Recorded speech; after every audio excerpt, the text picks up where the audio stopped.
Could you explain to me what's happened in the budget overnight? Well, certainly from our perspective, we've had a chance to have a bit of a look through the budget to see what it means for regional New South Wales, regional cities in particular. Now, one of the exciting parts in the budget is the Regional Development Trust and the $350 million in initial funding for that. We don't know enough about the details on that. There'll be some form of advisory council that will be formed. We don't know the membership of that. We don't know how regional cities New South Wales might be able to participate in that.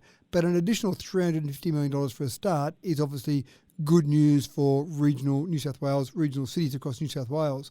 We also see some other money that I think will be good for regional cities.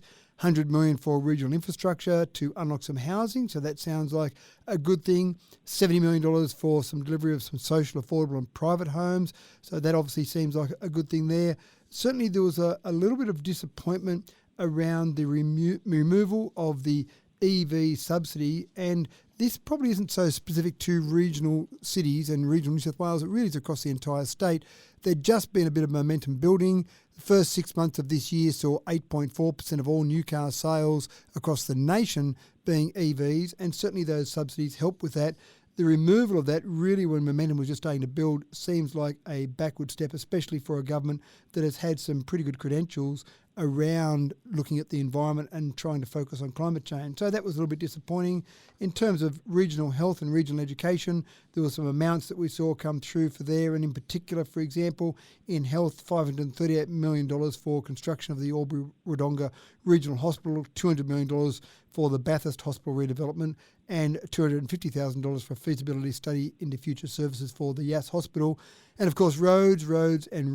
People still want to know about roads after all the damage that was done last year.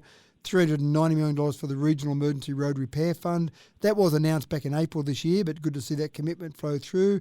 And $334 million for regional roads, so there's some new money in that as well. So overall, some good news, some good money for regional New South Wales, for regional cities in particular. I see we'll get some benefits out of this.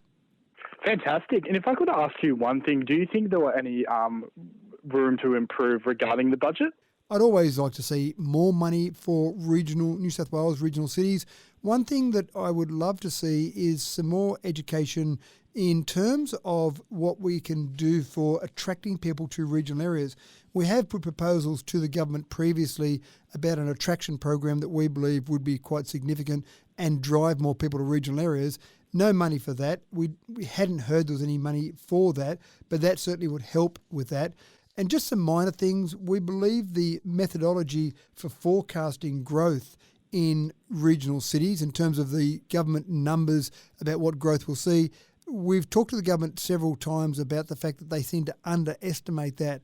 No change in terms of that, but that actually impacts the services that are available in regional cities because the numbers are underestimated. Therefore, we see less allocation of resources to some of those regional areas. So that's certainly a big part of it. Again, road, port freight connectivity, making sure we can get our goods from regional areas to ports, to metropolitan locations is important. We're working on a pinch point program at the moment.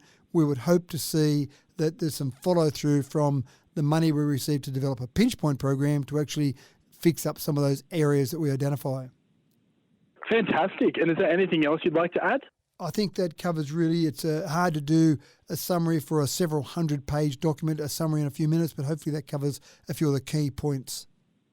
Well, Matthew, as per usual, thank you so much for that. Always my pleasure.